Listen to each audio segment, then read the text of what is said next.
Le baptême de Jésus. Que c'est beau, que c'est beau. Notre Seigneur, qu'est-ce qu'il n'a pas fait, non?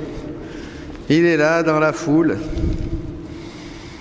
Il est là comme un homme tout à fait normal, personne ne le remarque. Il marche le long de ces belles rives du Jourdain que nous connaissons. Il n'y a pas beaucoup d'eau d'ailleurs. Hein? L'eau non plus, c'est pas Niagara. Hein? Et voilà, il est là et il marche dans la foule et Jean le reconnaît. Le Baptiste le reconnaît.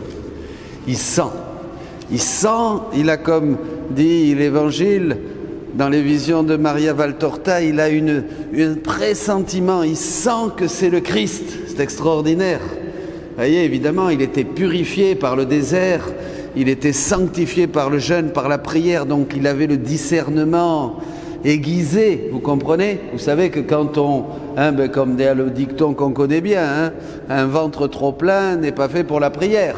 Mais quand justement on a une certaine forme de sobriété, d'ascèse, on sent les choses spirituelles. C'est important qu'il y a des oreilles pour entendre, qu'il entende. Alors, voilà, et alors il sent. Mais il avait été sanctifié dès le sein de sa mère, quand il était dans le sein d'Élisabeth, le Baptiste. Par qui? Comment? Par Marie.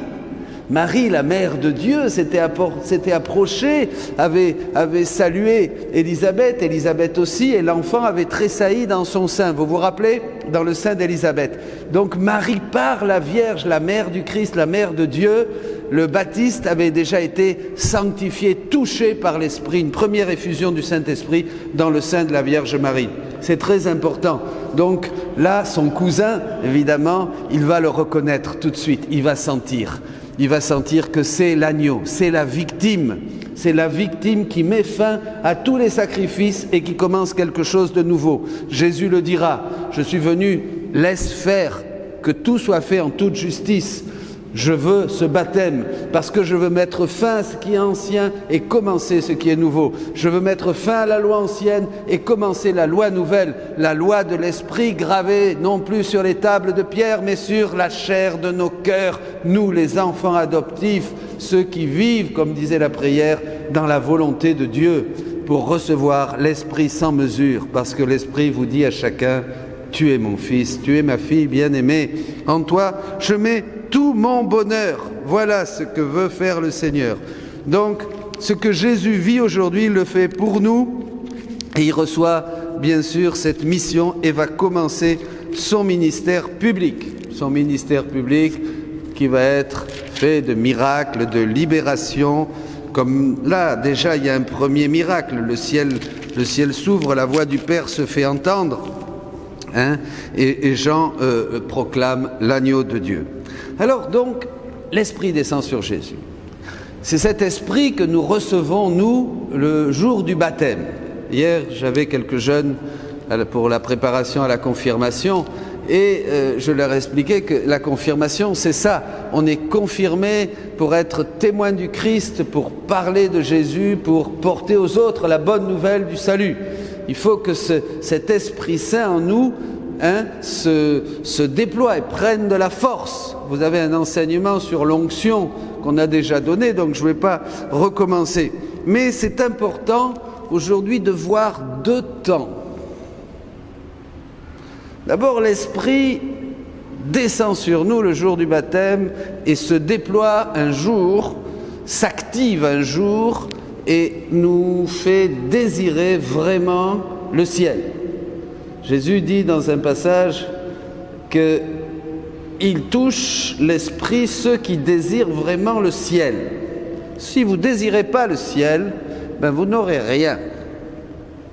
Pas grand-chose. Parce qu'avec Dieu, on reçoit dans la mesure de notre désir. Il est comme ça. Et oui, ça sert même à rien d'aller à la messe si vous ne désirez pas le ciel. Vous aurez peu de choses. Il faut désirer le ciel. Jésus nous donne ses désirs. Il faut vivre notre vie avec les désirs de Jésus. avec les aspirations de Jésus, de vouloir s'offrir nous aussi comme sacrifice de louange, nous verrons tout à l'heure, offrande à sa gloire pour le salut de tous les hommes. Si nous n'avons pas les désirs de Jésus, c'est-à-dire ces gémissements de l'Esprit dans le Christ dont nous héritons par le baptême, ça ne sert à rien. Ça ne sert à rien. Oui. Très important. Donc l'Esprit... Alors ce baptême, il est là pour nous disposer à un nouveau baptême. Vous voyez, Jésus reçoit l'onction, il est baptisé, il a sa mission, il va proclamer la bonne nouvelle à tout le monde, hein, jusqu'à aujourd'hui. Il va commencer par, bien sûr, son pays, la Galilée, Jérusalem, et puis après, cet esprit va être reçu le jour de la Pentecôte par les apôtres et par des saints, et jusqu'à aujourd'hui, eh bien, il y a des miracles, il y a des grâces, il y a des conversions, il y a des gens, des hommes et des femmes qui sont guéris par l'Esprit Saint, qui sont libérés des passions, qui sont libérés des démons par l'Esprit Saint, qui sont libérés d'une vie tiède, d'une vie médiocre. Et nous avons reçu dans notre vie, j'espère, vous aussi, plusieurs fois, une onction du Saint-Esprit, une grâce du Saint-Esprit. C'est ça. Vous voyez, c'est-à-dire l'Esprit descend sur toi un matin, puis tu es content, tu as envie de prier, tu as envie d'aller à la messe, tu as envie, je ne sais pas, de faire plein de choses pour Dieu. Vous voyez, c'est ça, c'est très concret.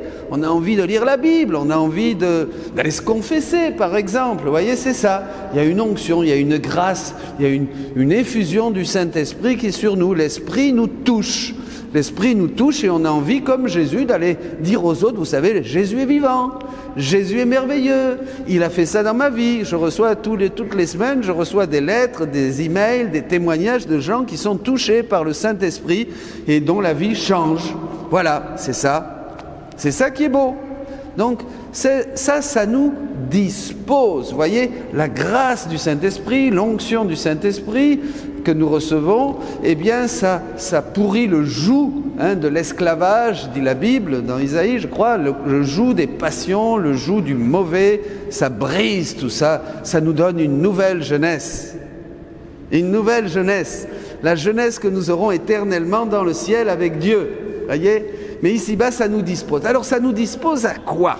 Eh bien, ça nous dispose à un nouveau baptême. Vous voyez, Jésus explique bien que vivre, comme on avait la prière déjà qui nous faisait sentir ça, vivre dans sa volonté, vivre dans sa divine volonté, chercher sa volonté, la laisser agir en nous, eh bien, ça fait de nous une victime, comme le Christ. Ça fait de nous des rédempteurs, comme le Christ.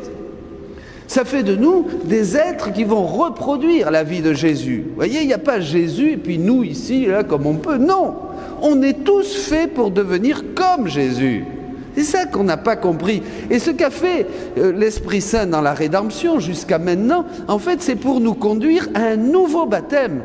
Un nouveau baptême où vraiment la puissance de l'Esprit, l'amour éternel de Dieu va déverser. Écoutez bien, se déverser en plénitude, se vider, se donner en plénitude à sa créature. C'est ça le nouveau baptême. Et achever, on le dit dans la prière numéro 4, toute sanctification. C'est-à-dire, vous comprenez, Dieu est amour. Et il va nous préparer dans la rédemption. Jésus va devoir venir. Par ses blessures, nous sommes guéris. Il nous ouvre le chemin pour que nous marchions sur ses traces, dira Saint Pierre, etc. Il va venir nous guérir de nos plaies, de nos blessures, nous libérer, tout ça. L'Eucharistie, les sacrements, les enseignements des saints. Enfin, tout ça, c'est pour que nous nous disposions davantage au Saint-Esprit, pour que nous disposions davantage à son action salvatrice, rédemptrice, guérissante, transformante, afin d'entrer dans le royaume de Dieu, afin d'entrer dans une plénitude, c'est-à-dire permettre au Saint-Esprit de se déverser totalement et d'achever son œuvre. Comprenez ? Saint-Esprit veut achever son œuvre. Dieu est insatiable. Dieu est terrible. Et oui, il n'aura de cesse. Et s'il n'y arrive pas avec une disposition, il va utiliser d'autres choses. Il va utiliser, je ne sais pas moi, un pépin, une maladie, une faillite, un virus, n'importe quoi, pour qu'on commence vraiment à crier vers Dieu et à dire non, non, non, non, non, non, je veux la totale. Comprenez?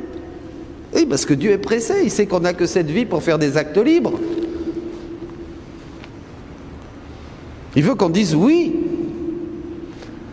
Et alors le Saint-Esprit, qui est toujours en mouvement, qui est toujours en acte de se donner, après nous avoir disposés, après nous avoir donné grâce sur grâce en Jésus-Christ, notre Seigneur, eh bien, continue son œuvre. Alors là, c'est un nouveau baptême. La vie dans la divine volonté est un nouveau baptême, dit Jésus. C'est extraordinaire, qui écrase les passions, qui écrase le démon, qui nous transforme en Jésus et qui commence et nous permet de faire les œuvres même du Christ. Vous vous rappelez, Jésus a dit, vous ferez les œuvres que je fais, vous en ferez de plus grandes encore. Vous ferez non seulement les œuvres que je fais, mais vous en ferez de plus grandes encore. Alors qu'est-ce que c'est? C'est une vie très intérieure. C'est les œuvres très cachées que faisait déjà notre Seigneur durant sa vie cachée. Et puis après, c'est les œuvres propres intérieures, les œuvres de son cœur, son activité de Dieu dans son humanité. Eh bien, nous faisons la même chose. Nous agissons divinement. Nous agissons en mode divin. Et c'est extraordinaire, mes amis. Nous créons des vies divines. Le Saint-Esprit, vous n'avez pas idée jusqu'où Dieu veut nous conduire, jusqu'où Dieu veut nous transformer. Et alors, voilà, qu'est-ce qui se passe? Eh bien, ces cieux qui se sont déchirés pour Jésus et qui ont fait dire au Père, voici mon Fils bien-aimé en qui je me complais, je trouve ma joie, je trouve mon bonheur. Pourquoi? Parce que je me trouve moi-même en lui. C'est vraiment l'effigie de ma substance, c'est vraiment moi. Le Père est dans le Fils est dans le Père. Voyez? Donc, cette voix du Père, les cieux se déchirent. Mais ces cieux qui se déchirent sur Jésus, ils se déchirent sur nous, sur chacun de nous. Il ne faut pas croire que le Père a voulu dire ça à Jésus, puis à toi il ne va pas te le dire parce que tu t'appelles Pierrot, Paul, François, Michel, Jocelyne, Christine, Francette ou je ne sais pas qui. C'est la même chose.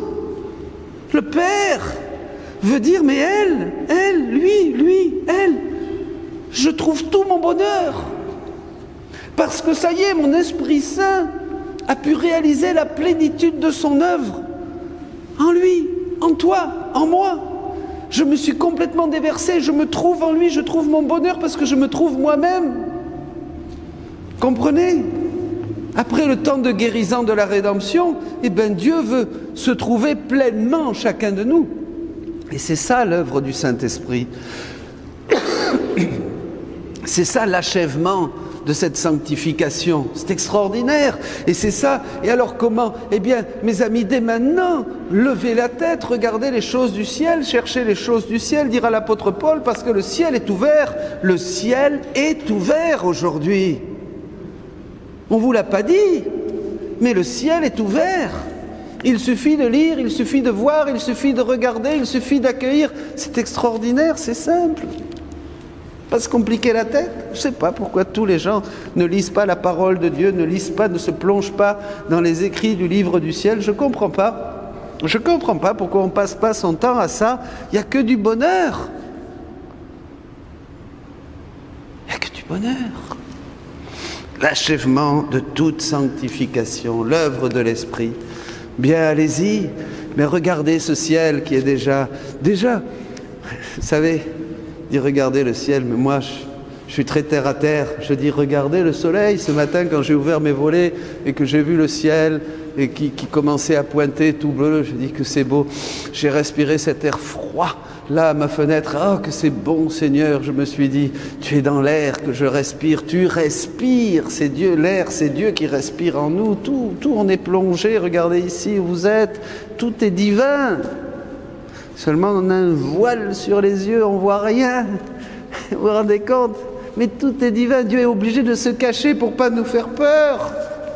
dans le soleil, dans les éléments, dans la nature, dans tout ce qui vit, dans tout ce qui brille, dans tout ce qui existe. Dieu se cache pour pas nous faire peur. Voyez, on est déjà... Alors après, il suffit de croire et de dire « Mais Seigneur, c'est encore plus merveilleux, c'est encore plus grand, c'est encore plus beau. » Et alors le Seigneur te dit « Viens avec moi et je t'amène partout. Viens avec moi et je t'amène dans le futur, dans le passé, dans le présent, dans les cœurs. Viens faire ce que je fais. Je t'ai donné mon Esprit Saint. » C'est que nous, on s'imagine comme des petits cafards, des petites fourmis, vous voyez. On a cette idée, on a eu tellement, je ne sais pas comment, on a hérité ça, hein, ça nous vient du péché d'Adam. Ça nous vient du péché d'Adam, voilà, on n'a pas idée de ce que nous sommes. Ce baptême dans l'Esprit Saint, cette venue du Seigneur dans la chair, cette épiphanie du Seigneur que nous avons célébrée, qu'est-ce que c'est? C'est Dieu qui nous crie, vous êtes des dieux. Vous êtes comme moi, je suis le roi. Et comme dit le livre de l'Apocalypse, je veux régner et avoir des rois parce que je suis le roi des rois. Il en a assez, le Seigneur, d'être tout seul, et Marie, maman reine, d'être toute seule, d'avoir que des misérables autour de lui. Reprenons notre royauté, laissons-nous couronner, laissons-nous revêtir des vêtements de gloire. Adam était revêtu de gloire dans le paradis. Comprenez? Et c'est ça le grand travail. Et nous sommes une fraction de temps dans l'histoire de l'humanité. Nous sommes venus dans ce monde quelques années. Pas pour acheter une dinde de Noël bien farcie. Hein? Nous sommes venus pour hériter de la gloire de Dieu, pour être d'abord des enfants adoptifs par la grâce qui nous transforme, nous guérit, nous pardonne, et après des enfants légitimes. Et avoir droit sur tout ce qui est propriété de Dieu. Ah, parce que le triomphe de Dieu, c'est l'homme qui agit dans la divinité, c'est l'homme qui bouge la divinité, c'est l'homme qui a tout en commun avec la divinité, comme le Père et le Fils ont tout en commun dans l'unité qui les unit, dans l'amour de l'Esprit. L'homme de droit, dans sa divine volonté, est propriétaire de tous les attributs de Dieu. Ah, mon Dieu, ça va trop loin, hein? C'est pourtant ça, c'est pas que ça va trop loin, c'est nous qui sommes trop loin vers le bas. Comme nous sommes trop loin vers le bas, c'est comme si vous parlez, je sais pas moi, à un aveugle des merveilles de la création. Il va dire oui c'est joli, mais imagine un peu, oui c'est ça, il n'a jamais vu. La mer, parlez-lui de la mer, parlez-lui de la beauté d'une rose, il va pas savoir. Tu sais la rose c'est comme ça, alors c'est rouge, il y a des pétales, mais il sait pas ce que c'est qu'un pétale, il sait pas ce que c'est que le rouge, c'est difficile. Et nous c'est pareil, on est encore ici à chercher qu'est-ce que ça veut dire, qu'est-ce qu'il y a, où allons-nous, qu'est-ce qu'on fait, qui nous sommes, surtout qui nous sommes. Eh bien déjà l'Esprit descend sur Jésus, l'Esprit vient sur nous. Nous commençons à annoncer la bonne nouvelle à nos frères, à leur dire, il y a un Jésus qui est vivant, il y a un Jésus qui vous aime, il y a un Jésus qui est ressuscité, il y a un Jésus qui guérit, il y a un Jésus d'où jaillit l'eau et le sang, et témoigne l'Esprit, les trois témoins, l'eau et le sang, la miséricorde de Dieu, et l'Esprit nous l'atteste. Oui, oui, oui, c'est lui le Sauveur du monde, l'agneau de Dieu qui enlève le péché du monde, c'est lui. Et on commence, et on se laisse transformer. La seule chose importante, c'est désirer le ciel. Donc, mettez cela au cœur de votre cœur et dites aujourd'hui, je désire le ciel. Et je veux vivre, Seigneur, uni à toi dans ta divine volonté. Et Jésus dit, eh bien, le tour est joué, tu as gagné. Amen. Alléluia.